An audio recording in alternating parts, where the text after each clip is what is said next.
Coming up on 2020 on ID, a 17-year-old girl swept off her feet by a local bad boy. He knew how to rob houses and hotwire cars, and I was like, we're gonna go in this house? Okay. But did their cross-country joyride become a trip to the dark side? A well-known, well-liked couple is murdered in their beds. Did she commit murder to prove her love? I did not kill anybody. I promise you guys this. Or were these two men the real culprits? I had absolutely nothing to do with this. Two dead, two sets of suspects, and a lost ring that will help uncover the truth. Who is guilty? Welcome to 2020 on ID. I'm John Quinones. It was a classic case of whodunit. Who could have murdered a farm couple in cold blood as they lay sleeping in their bed? Was it a random stranger or someone closer to home? As Deborah Roberts first reported in 2010, it was a crime that shook a close-knit farming community to its core. It was one of those holidays when everything seemed right. Well, Easter Sunday was a beautiful day. We had wonderful worship service. The kind of day, says Pastor John Walker, that made you happy you lived in the tiny farming community of Murdock, Nebraska. It's definitely a Norman Rockwell type of thing. It's not just a place where you live, but it's a place where you've got your roots. That was certainly true for Sharman and Wayne Stoke, a prosperous farm couple whose family had tilled this land for generations.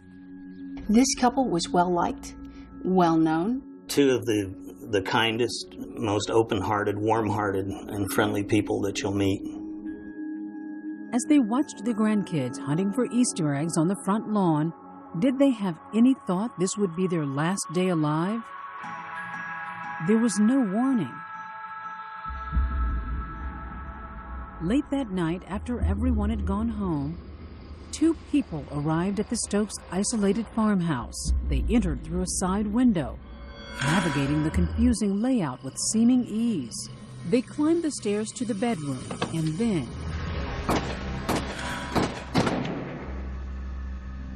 for legendary crime scene investigator David Kofod, it became one more gruesome scene. You've seen a lot of pretty bad stuff. Yes. How did this stack up? It was kind of like something out of Truman Capote's In Cold Blood. A couple in their upstairs bedroom in the middle of nowhere, Nebraska, a farmhouse, and they were brutally murdered while they were sleeping. Kofod and his investigators pieced together what must have happened. The first shot missed the male victim and hit the bed. In those chaotic moments, it appears Wayne Stoke fought for his life. The suspect got the gun away and then shot the victim in the knee. He was found tangled in his bedclothes in the doorway to the bedroom. The male victim was trying to crawl away, and then he was shot in the back of the head at close range. What did Sharman think in those last few seconds as she struggled to dial 911? She was shot in the face. Local police in this rural community had little experience with brutal homicide. So they called in the pro from Omaha. If anyone could figure this one out, it was Kofod. He is the Douglas County Crime Scene Investigation Unit. Police are busy this Mary Williams reported the story for KMTV. He was the man. He was the go-to guy. When other people couldn't seem to solve these crimes, you could. How is that? I was like a dog with a bone, you know, that would keep going and going and going. In the community of Murdock, there was disbelief. It was, of course, total shock. They hear a well-known, well-liked couple is murdered in their beds. The fear factor comes into play right away. This is a place where you don't lock your doors, but you're locking your doors tonight. At the Stokes Memorial Service, the pastor invites people to write down their feelings. Out of the 350 pieces of paper, 250 of them said the same thing. That was why. Speculation was rampant. Could this crime simply be a random act of violence by strangers? But as anyone in law enforcement will tell you, random crimes are rare. Like 84% of all murders are committed by close family members or friends. So that's logically who you're going to look to begin with. And for Kofod, there were a lot of clues pointing to an inside job. It was a dark gravel road. It wasn't near the interstate. It wasn't near any major highways. It appeared to us that somebody knew where they were going and how to get in the house and how to go up into that bedroom. Also, we didn't see any indication of robbery. There was no jewelry missing. This money was right out in the open. So we thought, well, this has got to be a personal attack. Attention quickly began to center on two men. How did Matt Livers and Nick Sampson become the focus of the investigation as suspects? The focus of the investigation turned towards Matt Livers based largely upon interviews with the Stoke family. Guys, I had nothing to do with this. Matthew Livers, the 28-year-old son of Sharman's sister, was reportedly angry.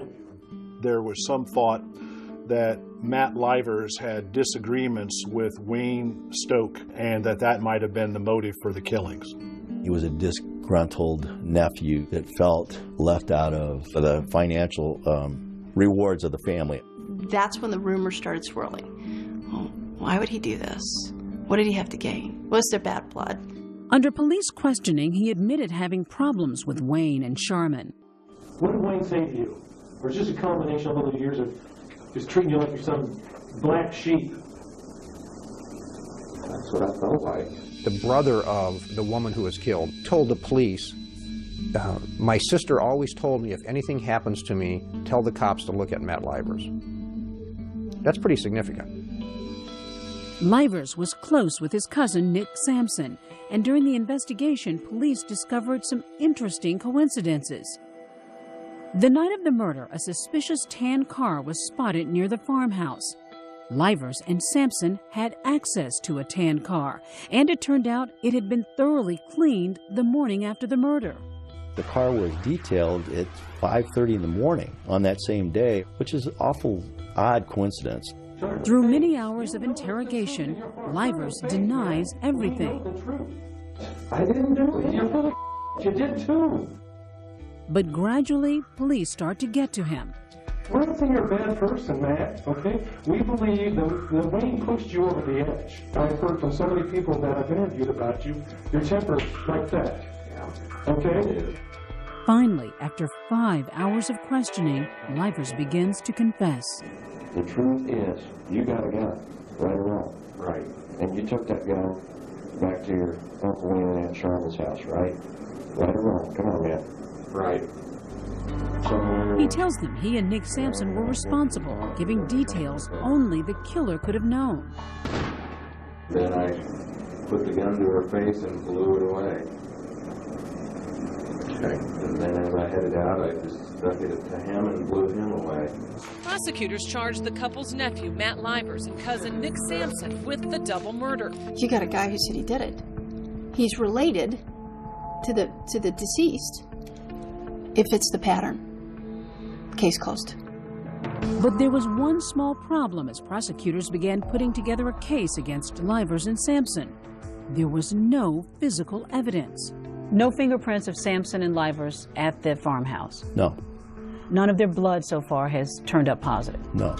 And not a trace in the car Livers said they'd use. Another problem. Livers took it all back the next morning. I've been just making things up to satisfy you guys. Investigators didn't believe him, but under Nebraska law, they needed more than just a now recanted confession. They needed proof. So they sent to him the best of the best, the guy who could find evidence when no one else could. They had you take a second look at the car. Right. Well, you know, if they drove the car, there's got to be something there. So I went through areas that I know that we hadn't looked at earlier. He swabbed under the steering wheel and found, lo and behold, a single tiny drop of blood. I think it ended up being 7 nanograms of DNA, which is... That's a speck. You can't see that with a microscope. When the swab came back from the lab, there was a match. It's Wayne Stock, the male victim's blood. You've got a confession, and now the evidence they were looking for to tie the bad guys to the scene of the crime. Double whammy. But a new witness was about to turn up. And what she had to say about Livers and Sampson would soon turn this case upside down. There was someone else in the farmhouse bedroom that night. They all believe that Livers and Sampson were involved and all this stuff, and I was like trying to get these people to believe me, like no. And it's like they didn't want to hear it. They weren't there with me. Me and Greg were the only people there. Stay with us.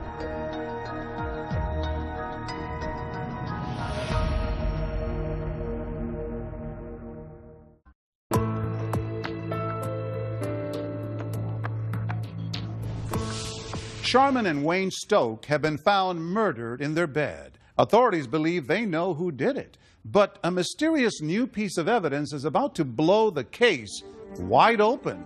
Once again, Deborah Roberts. A brutal murder followed quickly by a confession. Who was responsible for the deaths of Wayne and Sharman? I was. The case seemed all but wrapped up, but there was this one loose end, a gold ring found on the kitchen floor. You were just thinking that maybe a family member might have dropped it. At the time, it didn't seem significant. Trouble was, this ring didn't seem to belong to anyone, not to Mr. and Mrs. Stoke or any of their relatives, and not to Matt Livers and Nick Sampson, sitting in jail. The ring had an outer inscription that said, "Love always, Corey and Ryan." One of David Kofoed's bright young Douglas County investigators named Christine Gabig decided to get to the bottom of it. And you can see that the inscription is kind of unique because it's on the outside of the ring. And then this mark over here, I wondered if that would be something that would allow us to trace it.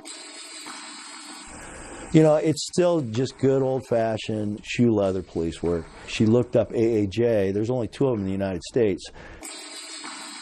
When I called, it was their last day in the office. This company had gone bankrupt, and this woman was just there cleaning out the office. She would have called the next day. They would have been gone. It took 70 phone calls, but Gabig eventually traced the ring to a Walmart in Wisconsin. She found out that the ring was bought by a girl named Corey. She bought it for her boyfriend, Ryan. So they found the boyfriend, and he said, yes, I had this ring, but it was in my truck, and my truck was stolen. Turns out the truck and ring had been stolen 2 days before the murder by a pair of teens on a joyride that began in Wisconsin and ended in Louisiana. But what had happened in between? So at this point you're thinking, how did this ring get into a farmhouse in Nebraska? That was the thing. And more it began to seem like the ring might have walked into the farmhouse on the finger of this girl, Jessica Reed, a 17-year-old former Wisconsin high school honors student who had picked every parent's worst nightmare of a boyfriend, Gregory Fester. He was interesting because he was different. Like, he didn't care what people thought. He was really dark. But 19-year-old Fester's attraction to the dark side was leading Jessica into uncharted territory. A multi-state crime spree she chronicled with a map and a disposable camera. He knew how to rob houses and hotwire cars and do all these crazy things that I had never really been around before, and I was like, steal a car, you know, okay. We're gonna go in this house, okay. In Wisconsin, Jessica committed her first break-in. Like, to be in somebody else's house. The adrenaline rush was crazy, like, but you're paranoid and you're like freaking out and you're just like, oh my God, and you're rushing around, and it like pumped me up a lot, you know, like it had my blood moving. The stakes were going up.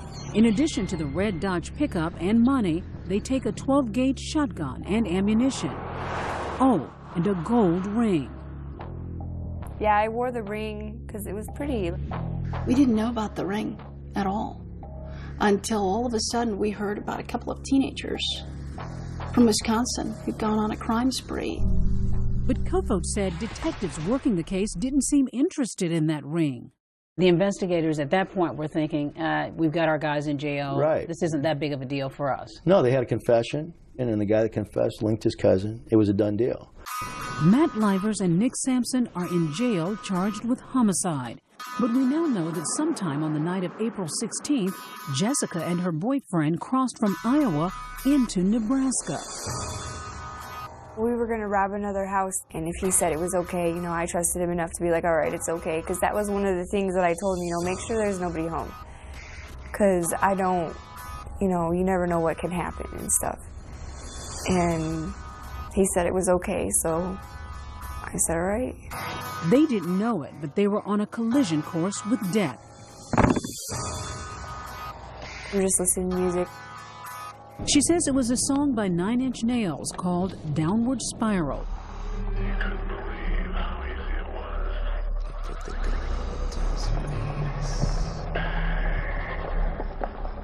And all of a sudden he was like, this is the house. And I was like, okay. On a completely dark night, they stop outside a farm on a gravel road.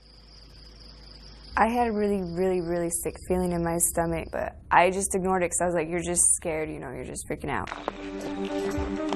What happened next would lead to not one, but 2 separate trials and put Jessica Reed in the interrogation room with the same investigators who questioned Matthew Livers. Would she tell the truth? I didn't have a gun. How am I supposed to kill somebody without a gun? I did not kill anybody. I promise you guys this. But that's not what she told 2020 when we caught up with her. Stay with us.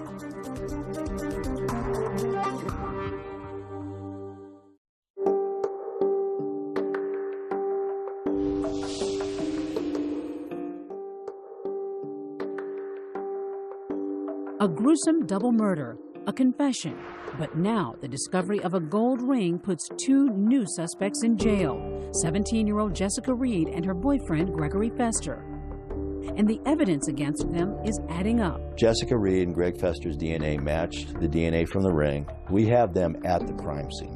Lead CSI Kofod gives the lab results to the police detectives, but says he's a bit surprised by the reaction. Initially, they weren't real excited about it because they had their guys. Prosecutors charged the couple's nephew, Matt Livers and Nick Sampson have already been charged. And police aren't ready to concede they have the wrong men. They still believe that they were somehow involved. I think maybe even to this day some of them do. In fact, when police begin questioning Jessica Reed, it quickly becomes clear they want her to say that Livers and Sampson and their tan car were at the murder scene too. I am not lying. I swear to God, I don't know any of those other people. You have a nice rest of your life. What's left of it. No, you guys, seriously, listen to me. I don't know those other people, okay? I have no idea who they were. It was me and Greg by ourselves. They were trying to convince me that Nick Sampson and Matt Livers were involved, and they'd tell me all these different stories about it, and I'd be like, but I don't remember any of that. But then her questioners upped the ante. If you don't get the death penalty, okay, you will rot in death row until you pass away. Faced with the electric chair, Jessica suddenly says she remembers Livers and Sampson. Did you meet this guy at the bar too? Was he with him at the bar? Yeah, they were together. At first I was like, no.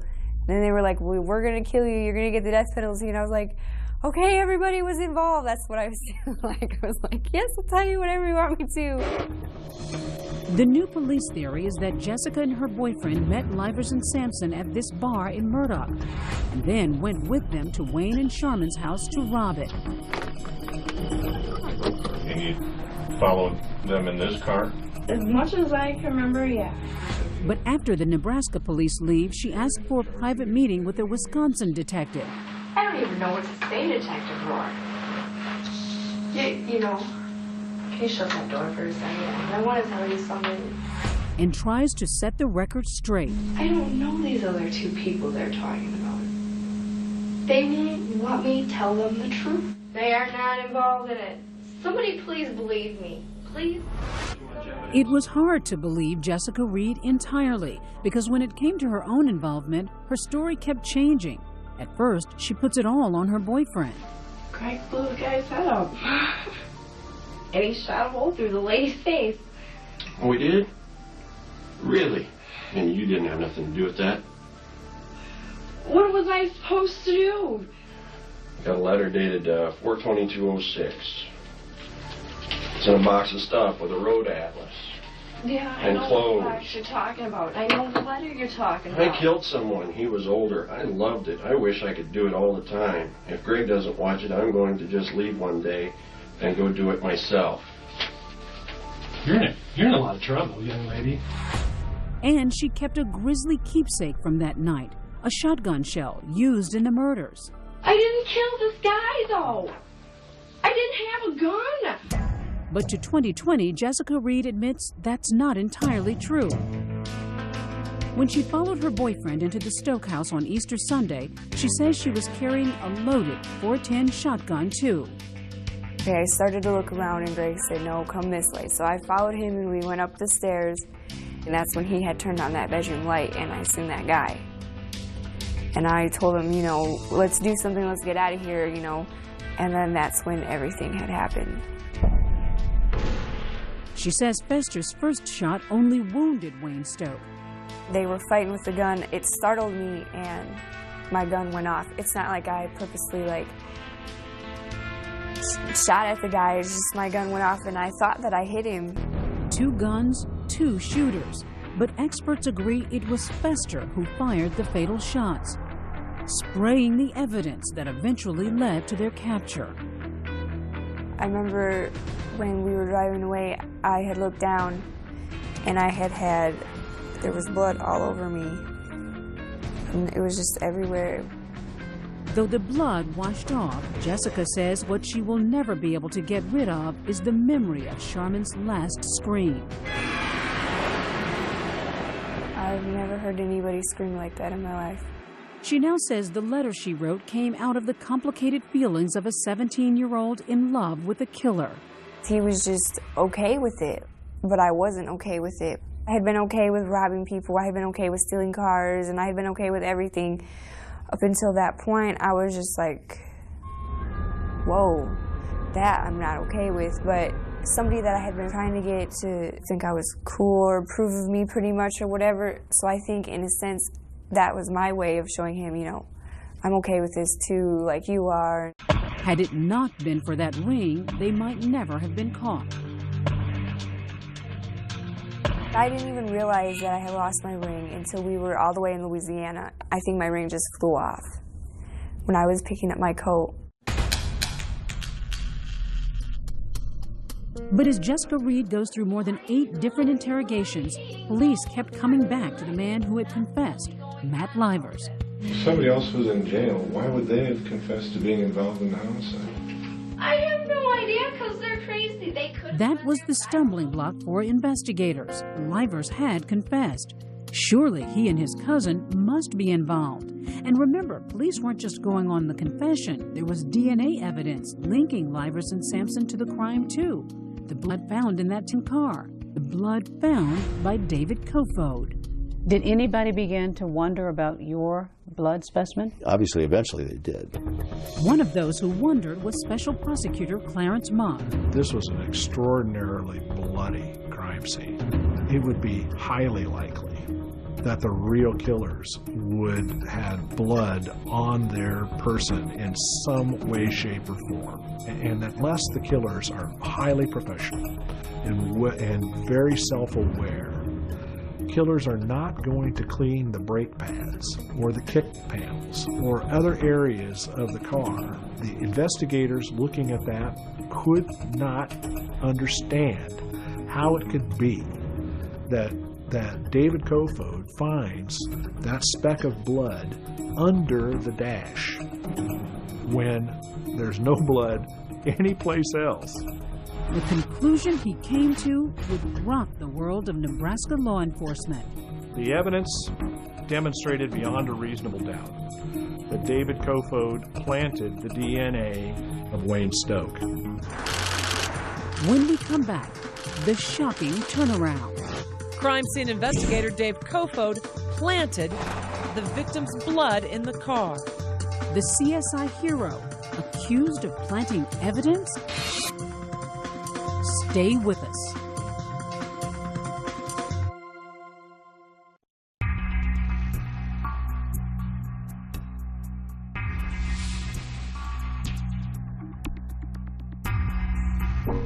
For 20 years, lead crime scene investigator David Kofod had been a Nebraska favorite son.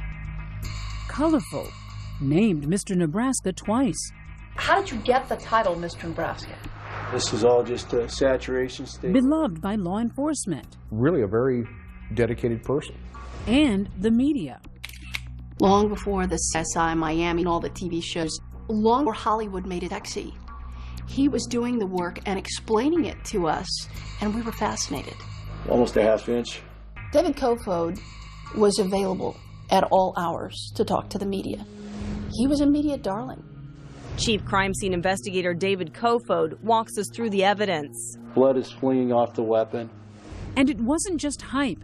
David Kofod was renowned for having solved some of Nebraska's biggest crimes. One strike here. For example, finding a minuscule amount of blood on this sword that helped put away defendant Chris Edwards for the murder of his girlfriend. And discovering the evidence that put away notorious Ivan Hank, convicted of the brutal murder of his own son. But now the investigator, well known for finding what no one else could, finds himself brought up on charges of planting that tiny speck of blood in the Stoke case. I think shock best describes it. I'm not sure that anybody looked at Dave Kofod and said, you didn't do right by this crime scene, until you had two attorneys from Chicago file a lawsuit on behalf of Matthew Livers and say this was botched from the beginning. But they never mentioned Dave Kofod. And it wasn't until we saw an indictment that people started scratching their heads going, oh, wait a minute. Dave Kofod, he's an honest guy. He's the expert. He's the guy we all go to. This can't be right. But it was becoming increasingly clear that the wrong men were in jail for the murders of Sharman and Wayne Stoke. And now it was Kofod on the hot seat. So how do you explain the drop of blood in the car linking stock to this car when it turns out these two men apparently had nothing to do with it? The most logical explanation to me is that because it was such a minute amount of blood that it was some kind of transfer from the scene to a piece of our equipment. In other words, contamination. When he swabbed the car, Kofod said he used what's called a presumptive blood test kit. Inside the kit, a container of round swabs called filter paper, stacked up like potato chips. Like a Pringles can, where you'd have to reach in to get the Pringles, and your fingers are going to touch not just the top chip, but the second and third and fourth chip. Kofod said he thinks the kit he used to swab the car had also been used before, at the Stoke crime scene, where it coincidentally might have become contaminated. But how do you explain it, though? Because you've got two other people who confessed to this crime. Right. The two men who were charged apparently had nothing to do with it, yet there's a trace of blood in the car. Yeah. It doesn't add up to a lot of people. You found this blood, a trace of blood, whereas your colleague who's in the car finds nothing. It had to be contamination. The prosecutor has a different theory. He figures this is what happened. You have two inexperienced small-town police officers. They think they've got their men, but they're in a jam. They have no evidence. So they turn to you, the guy who's the expert at all of this stuff, to get them out of the jam. If I was to plant evidence, and I didn't, but if I was to plant evidence and I wanted to do this, I would have locked those guys tight. We had all of their clothing, we had their shoes, we had a pair of Nick Sampson's jeans with a possible blood stain on them. It doesn't make any sense to me at all that we would plant evidence in somebody else's car. Yet Kofod is put on trial, first in federal court on a kind of technicality, the rather narrow charge that he falsified and misdated a report. Well, I certainly misdated my report, and that was a mistake. That's all that was a mistake. Many in law enforcement and the community backed him up. My God, a misdated report. We don't have anything more serious in this country, in this town, than a misdated report. You've got to be kidding me. He also passed a polygraph. Not once, but twice. And on September 10th of 2009, he was found not guilty. I've never seen a jury come back that quick. I think the door was still closing in the jury room when they came back out. Steve Leffler was Kofod's attorney. It's ludicrous to even say it out loud, that Dave was somehow trying to help the cops by planting this evidence. I mean, what is the motive to do that? If you were going to do something like this, someone with the type of experience that we have, they'd never be able to catch you. If this were something that he fabricated, if this were evidence that he had planted, it is the worst job I have ever seen. He had a federal trial. He walked away from that. But it's not over for Kofod.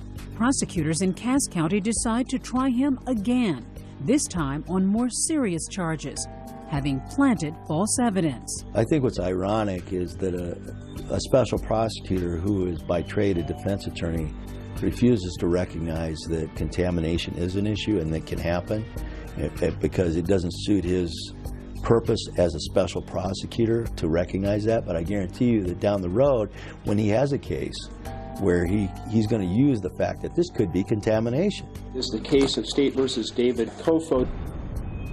And what about Matt Livers? I had absolutely nothing to do with this. If he's innocent, why would he confess? When we come back.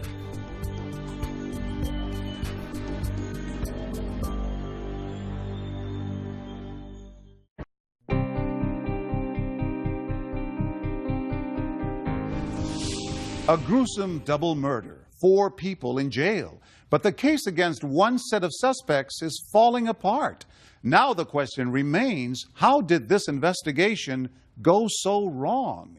Once again, Deborah Roberts.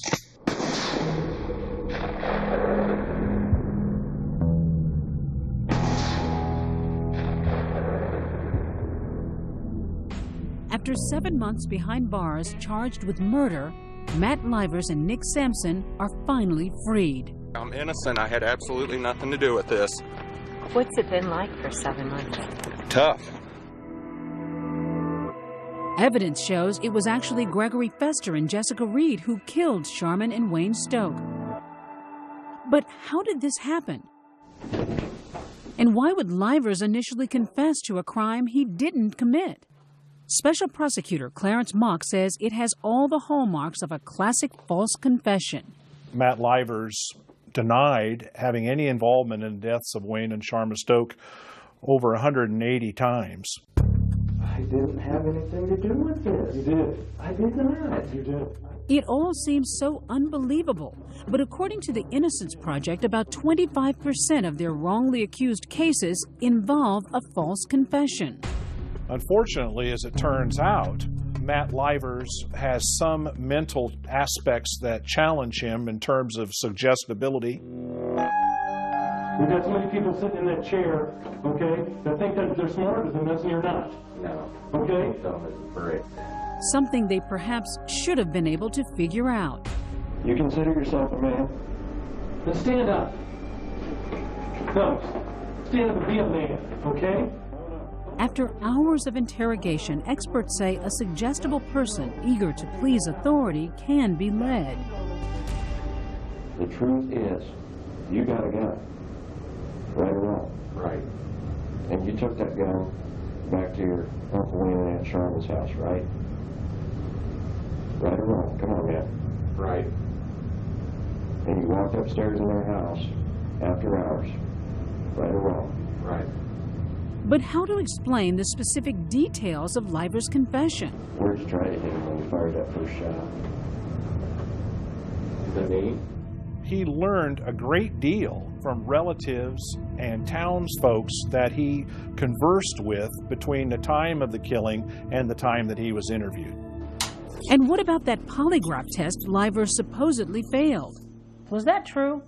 The review of the polygraph examination has indicated that perhaps the polygraph was not correctly scored. But remember, in the months that followed, police also had what they thought was incontrovertible DNA proof that Livers and Sampson were involved. That tiny speck of blood found in their car. Which brings us back to David Kofod, now on trial for the second time in Cass County, Nebraska, for planting the blood evidence.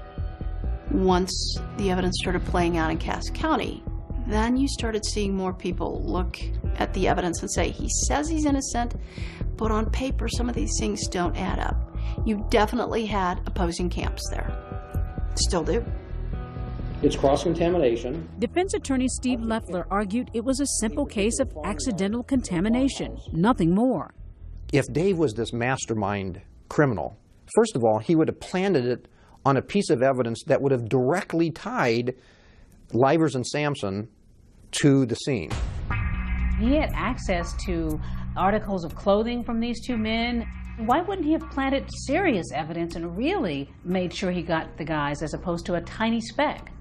It was a much more believable scenario that a very small amount of blood might be overlooked at a location where some other technician had failed to swab than something very obvious. There was also a ring that was found. Leffler also argued that Kofod was the guy who authorized Christine Gabick to track down the ring. Why would he plant evidence before knowing what secrets the ring might yield? Does it make any sense that Dave, on the one hand, is going to try to convict these two guys, and on the other hand say to Christine, go find this? I want to hone in on the issue of whether or not there was an accidental contamination. But Special Prosecutor Mock says contamination was highly unlikely because there would have been no reason to use a test kit designed to find blood at a crime scene literally covered in blood. There wasn't any need to figure out whether it was blood. It was obvious that there was blood. Don Bays disputes that. He was one of the investigators at the scene that day. Why would we do sampling and testing on the obvious? Because it's part of the checklist, I think. You're going to dust for fingerprints, you're going to look for shoe prints, and if you've got blood, you're going to test it. But at trial, Bays could not say for certain that the test was used at the Stoke crime scene. Still, why would Kofod risk his 20-year career to help the police's case? Dave's had a reputation of actually frustrating investigators because Dave won't make the facts fit to the theory that the investigators have. And so if Dave never crossed that line before, why is he going to cross the line now? Yet some were saying he had already crossed that line. Say hi. Hi. Tell us about the Ivan Hank case. Well, the Ivan Hank case was a tragic murder of a young boy by his father, Ivan Hank. Say goodbye now. Bye. Mom wakes up, can't find her little boy. And as a parent, crushing. And then you start realizing the facts. And the facts in the case were bloody garage and no body. And they knew right away that little boy was gone. In a case with eerie parallels to the Stoke murder, Ivan Hank made a dramatic confession to the murder of his own son, Brandon, right on camera. Brandon was an anti-Christ. It seemed crystal clear to police that he was guilty. But again, there was no evidence. They looked everywhere to find the body of that little boy. Never turned up. 6 months after the body was allegedly placed into that dumpster, David Kofod claimed to have found the DNA under circumstances that would have been, at a very minimum, highly unlikely. And lo and behold, a speck of blood is found in a dumpster. Sometime after the confession, sometime after the crime scene. Again, confession, blood evidence. As far as Clarence Mock is concerned, Kofod's psychological motivation was clear: the need to be a hero. He was the guy who could find the evidence that other people couldn't find. So now there are other cases where folks are going back and looking at them. There's a whole bunch of them. And I think they should look at every single one of them. I have no problem with that. Does this happen in the world, the CSI world, planting evidence? It does happen, yes. It has happened. Maybe this makes sense in the world that you live in. Why not just place a little dot of something on the scene to solve the crime? But it didn't solve the crime. If you talk to those who believe he did it, I don't think they will tell you he did it because he wanted to be malicious. They believe he wanted to send the bad guys away, not to send the good guys away. Have you ever planted any evidence? No, never attempted to. Even if you've had the toughest case where you know all you need is that one little thing to link somebody to the case? I don't think you could ever justify going with one little thing, ever. Unlike the first trial, this time there is no jury. David Kofod's fate rests in the hands of the judge. The state has met its burden of proof and has established beyond a reasonable doubt that the defendant is guilty of the crime as charged, count 1, tampering with physical evidence. For a divided Nebraska, strong emotions on all sides, including Kofoed's boss. The men and women at the Douglas County Sheriff's Office hold our heads high and proud. So what more can you take from him? You know, you've taken his dignity, his home, his car. He's destitute. For Kofoed, whose career had already been ruined by the allegations, resignation. I don't know if I was shocked as much as disappointed. 2020 sat down with him just 9 days before his sentencing. So now you're staring at jail time. Oh, I'm convinced that I'll get jail time, but I'm also going to appeal it. I don't see the difference with what the testimony was in both trials. I don't see the evidence was the same to me. The emphasis on the first trial was that I intentionally falsified, manufactured a report. What's the difference between that and intentionally manufacturing evidence? It's both the same thing. Maybe it's a technical, I don't know the difference between the two. In fact, I didn't see any difference in the two trials as far as evidence that went before a judge or the jury. He maintains he didn't do it, and he will go to his grave maintaining he didn't do it. One of the things I fear most in my career is when I represent somebody who's truly innocent. I think that if Dave goes to jail, an innocent man's going to jail. On June 1st, 2010, Kofoed began serving a 20-month to 4-year sentence. He plans to appeal. But as the reverberations from the case begin, the civil lawsuits for police misconduct, the re-examination of other cases Kofoed was involved in, what everyone agrees on is how precarious justice sometimes can be. But for the finding of the ring, Livers and Sampson may very well be on death row right now. Jessica Reed and her boyfriend, Gregory Fester, are serving life sentences. And for her, an impressionable 17-year-old who followed the boy she loved into a farmhouse that night, there can be no atonement. I'm glad that they found that ring. I think about what happened a lot, and like, I've accepted my life sentence. I mean, I get really frustrated with being here sometimes, like, I'm sick of these people telling me what to do, but the one thing that I haven't been able to accept yet is what happened. Everybody's like, well, if God forgives you, you should forgive yourself, but it's not that easy. I had no right being in that house.